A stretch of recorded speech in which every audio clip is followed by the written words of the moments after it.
louco, ou o pênalti de São Paulo, o Salvo falou que foi pênalti.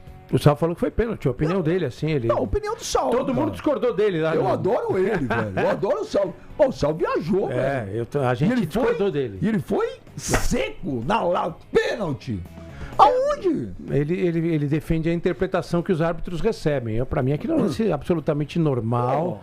O Bobadilha cai depois de... Cai com atraso. Você caiu igual o Neymar. Foi igualzinho o Neymar caiu. Alguém aqui achou que foi pênalti? Caio Silva. Nada. Absolutamente nada. Nenhum pênalti. Não tem nem discussão. O pênalti a favor do São Paulo não tem nem discussão. Não, mas o que chama foi Solé, foi pênalti? O de São Paulo? Não, nenhum deles. Não.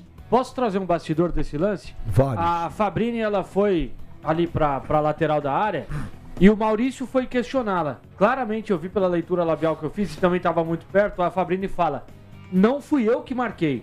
Ela se sentiu constrangida pela marcação e falou pro Maurício, não fui eu que marquei, calma que tá checando. Eu comecei a duvidar até daquilo mesmo que eu tinha visto. Porque eu falei, ela vai confirmar o pênalti, o Caleri vai ser autorizado pra cobrança. Mas eu tava no lance e eu vi que o Marlon Freitas ele se apoia no ombro do Bobadilha. Nada. Mas ela tava constrangida? Eu na televisão fiquei constrangido. Todo mundo. Aí na hora, eu vou te falar, Caio, que eu tava vendo o jogo, eu falei, o VAR vai chamar e vai falar, não foi, e ela vai anular. Claramente foi uma tentativa de compensação, porque ela sabe que ela errou no primeiro pênalti ao não ter marcado, pelo menos eu acho que ela teve essa impressão de que errou. Ela foi pressionada. Pela reação dos jogadores do São Paulo em campo, que o jogo ficou enervado e o banco de reservas estava pressionando ela o tempo todo. Foi uma tentativa de compensação. Só que em momentos totalmente distintos. Eu discuti no bom sentido com o Salvo durante o programa ontem. Eu falei, mas vocês sempre falam, e você sempre fala que tem que analisar se produziu algum impacto, se a entrada gera algum impacto. Essa aí do Marlon Freitas não gera impacto nenhum pro Bobadilha cair desse jeito. Ele não ia nem pegar a bola. O outro pênalti, você pode discutir aqui, eu vendo a imagem, eu acho que é pênalti porque o Gustavo Lopes está com o braço muito aberto aí. Mas tem gente que acha que não é e tal, porque não se marca um pênalti desse na Europa, só aqui no Brasil e tal. Já teve um monte de pênalti marcado desse jeito aqui no Brasil. Então não é um absurdo, né? Algumas pessoas têm divulgado algumas imagens aí na internet dizendo que a bola resvala na coxa do Gustavo Gomes. E essa o que não acontece. A imagem que a gente tem agora no nosso retorno, dá pra ver claramente que não resvala. É uma imagem produzida pela São Paulo TV que não serve para nada do jogo, né? Mas olha lá, quer ver? É que essa imagem, olha lá, mas ele tá recolhendo o braço. Ele tá tirando o braço. Como é que pode ser pênalti? Olha lá, o Gustavo Gomes, ele tá tirando. Olha lá, o braço dele tá indo pra trás. São interpretações, Calil. São interpretações. Mas eu tô dizendo que eu tô certo, você tá certo. São formas de interpretar. Eu acho que essa bolinha pra área, perigo, bateu no braço. Sim, mas ele tá recolhendo o braço. Mas o braço tá recolhendo porque tá aberto, né? O Paulo Garcia, que não é o do Corinthians, ele manda aqui bem já. Porque sempre pro Palmeiras contra o São Paulo e nunca na dúvida pro São Paulo. Então, é como muito assim? lance, teve um pênalti marcado pro São Paulo, todo mundo um pênalti escandaloso marcado pro São Paulo. Garcia, deixa eu falar um negócio pra você. Vamos lá, vamos esquecer a arbitragem agora. O São Paulo teve um jogo horroroso. Não chutou uma bola no gol. O Carlos Miguel não pegou uma bola. O São Paulo entrou para jogar com o Palmeiras ontem como se fosse mais um jogo e que domingo vai ter o próximo. Então falar que São Paulo foi prejudicado pela arbitragem, precisa parar com esse chororô, gente. Esse foi o maior ponto, Calil, de discordância minha na coletiva do Rui Costa. Olha o Lucas, tá colado ali, então não há tempo. O Gustavo Gomes tentou essa é a argumentação do Salve. O Salve argumentou como você. Tá em cima ali, e tem mais um detalhe, foi um bate-rebate. A jogada, se você voltar um pouco, o Lucas tenta dar o passe, o Gomes corta, a bola volta no Lucas e já toca no braço do Gomes. O Ben já falou sobre a atuação, o Galvão, e é o ponto de maior discordância minha com relação à coletiva do Rui Costa, porque ele fala que era um jogo absolutamente equilibrado. E aí eu discordo dele. Eu discordo dele. Eu tinha a impressão, o Rui Costa na coletiva, então ele não viu o que jogo. era um jogo absolutamente equilibrado no momento dessa não marcação do pênalti. É o que a gente estava falando aqui antes de você entrar. É a guerra das narrativas. De novo. Ninguém mais assume porcaria nenhuma. E todos os últimos Choque Rei, vocês acompanham, gente. Todos os últimos Choque Rei teve reclamação de arbitragem. Ontem teve de novo. Eu tenho certeza que a Daiane Muniz, ela entrou absolutamente pressionada por conta do histórico anterior dos confrontos. Eu já discordo totalmente de você. Eu acho que a Daiane ontem, ela entrou nunca houve um árbitro com tanto respaldo. Porque ela foi respaldada diante daquelas sandices, daquelas loucuras que disse lá o jogador do Bragantino. O mundo, nós aqui, acho que todo mundo, ficou a favor da Daiane. Então, se alguém tinha, digamos assim, força pra marcar o que ela quisesse, e não importa, era ela. Só ontem, que eu vou na contramão de uma outra situação. Ela tava com o respaldo do mundo todo. Só que ela entrou com o respaldo por conta da declaração muito mais do que infeliz, não é apenas infeliz, uma declaração muito mais do que infeliz do zagueiro do Bragantino. Exatamente. Só que eu vou dar uma opinião aqui que eu vou na contramão de muita gente. Pra mim, na primeira fase do Paulistão, ela foi sim destaque. Mas pra mim, contra o Bragantino, ela já tinha pitado mal. Pra mim, contra o Bragantino, ela não fez Bragantino e São Paulo, no Cícero de Souza Marques, ela já não tinha feito uma atuação boa que respaldasse a Daiane Muniz pra apitar uma possível final onde ela era cotada. E acho que ontem, inclusive, né, a gente já sabe que o âmbito do futebol, a mulher precisa de pouco pra poder ser escanteada. Isso tá muito mais do que provado no ambiente que é claramente machista. Seria injusto com ela, porque ela fez um grande campeonato. Mas eu acho que ontem ela foi tirada da grande final. Pode ser.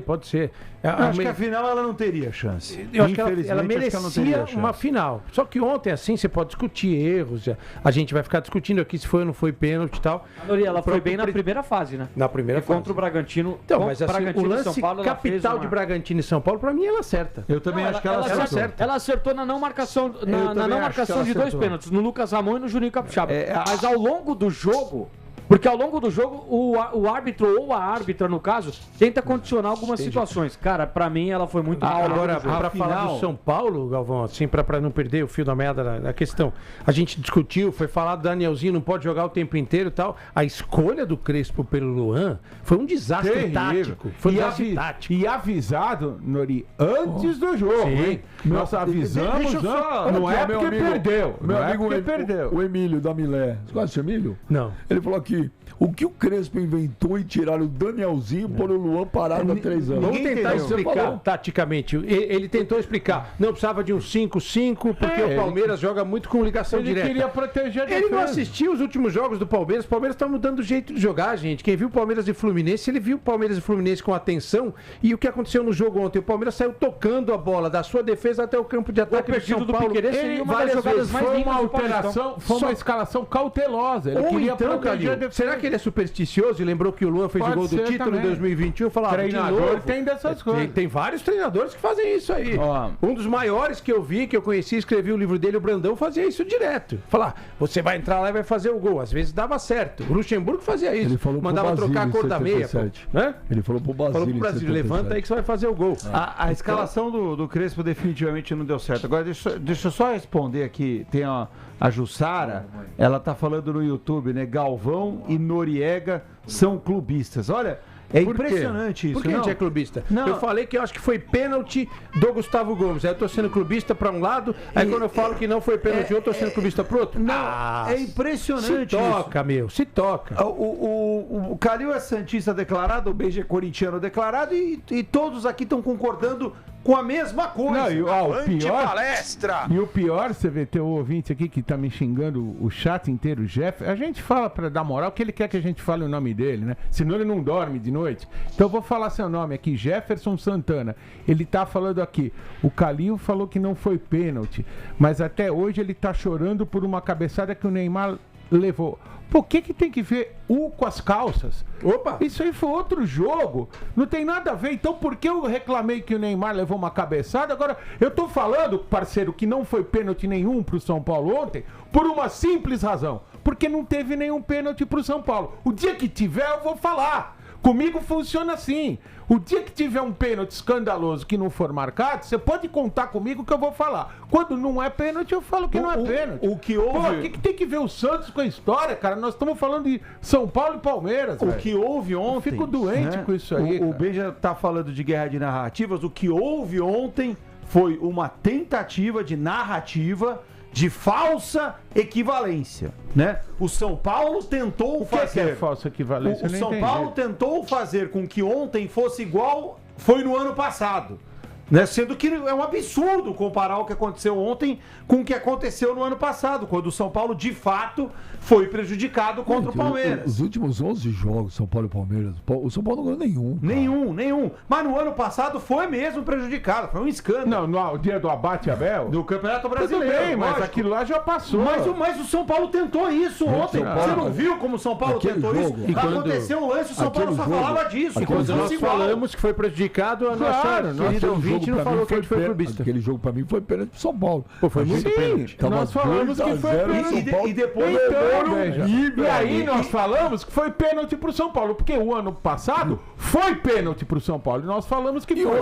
Ontem não foi, exatamente. E depois ainda o Andréas Pereira tinha que ter sido expulso. Então realmente o São Paulo foi prejudicado e muito no ano passado. Agora, ontem, o que os São Paulinos tentaram fazer, a imprensa São Paulina tentou fazer, era fazer com que, olha, de novo, hein? De novo, o Palmeiras só ganha roubado do São Paulo, sendo que não teve roubo nenhum. Ontem não. É uma loucura. É uma loucura falar em roubo num jogo que não teve nem perto de roubo. Nada. Os comentaristas todos estão falando a mesma coisa. Então essa falsa equivalência é que não dá, gente. É o melhor. Não dá. Essa narrativa é a melhor coisa que tem. Todo mundo tira o foco. A gente ficou 1 hora agora falando da venda do André e não falando que o Corinthians foi eliminado. A gente fica discutindo aqui o pênalti. Gente, para o torcedor do São Paulo que chororou. São Paulo ontem não viu a cor da bola. Não jogou nada. Eu quero falar. E ainda ganhou um pênalti absurdo. O que fez o Luciano no jogo ontem? Fala nada. O Éder Luiz nem falou o nome dele. O que fez o Luciano no jogo? Nada. O Lucas foi um pouquinho melhor. O Lucas tentou alguma coisa, deu uma arrancada e tal. Por exemplo, o Lucas Ramon, excelente contratação, ele foi engolido pelo Maurício e pelo Piquerez no jogo. Engolido. E ainda assim, pra mim, foi o jogador mais lúcido do São Paulo no jogo. Teve aquele chute que ele pegou bem de peito de pé e tal, mas assim, o Maurício no primeiro tempo, jogando pela esquerda, ele deitou e rolou na defesa do São Paulo. O Luan, o que fez o Luan? O Luan jogou quase dentro da área, do lado dos zagueiros, e aí que eu falo taticamente. Foi muito mal. O São Paulo abriu todo o meio campo pro Palmeiras jogar. O que tinha de espaço pro Palmeiras correr com a bola, o Maurício deitou e rolou, foi o melhor da partida por causa disso, deram espaço para ele jogar. E outra coisa, Benja, amigos da TMC, olha só, o São Paulo começou o campeonato perdendo pro Mirassol por 3-0, não foi isso? Foi. Quando o São Paulo reagiu, começou a reagir, quando foi montado o meio de campo, Danielzinho, Bobadilha e Marcos Antônio, não foi isso? Exatamente. Ou seja, ali estava a alma do time. Porra, o técnico me desmancha a alma do time no dia da decisão. O Danielzinho não tinha condição. Pusesse um outro jogador, por exemplo, o Pablo Maia. Exatamente, que manteria o funcionamento do meio do campo como estava. Porque quando joga o Marcos Antônio, o Danielzinho e o Bobadilha, eles fazem um rodízio. Não há um cara fixo na cabeça de área. Uma hora entra o Marcos Antônio, sai o Danielzinho, vem o Bobadilha. Quando você escala o Luan, você fixa um jogador na frente da defesa, porque o Luan não sai. Sim. Consequentemente, você está mudando a função dos outros dois. Isso que tem que ser falado, que o seu Crespo não explicou, que o seu Rui Costa, que foi lá falar um monte de bobagem, também não explicou. Isso que eles tinham que explicar. Houve um erro do treinador do São Paulo. Mas é melhor falar da arbitragem, porque tira o foco. E aí uma parte dos torcedores compra a ideia, fomos roubados de novo. O Jaime Cassiano, São Paulo de Cotia, ufa, um lúcido. Sou São Paulino, mas de verdade, São Paulo jogou muito mal. Ontem entrou em campo de fraldas, com medo do Palmeiras.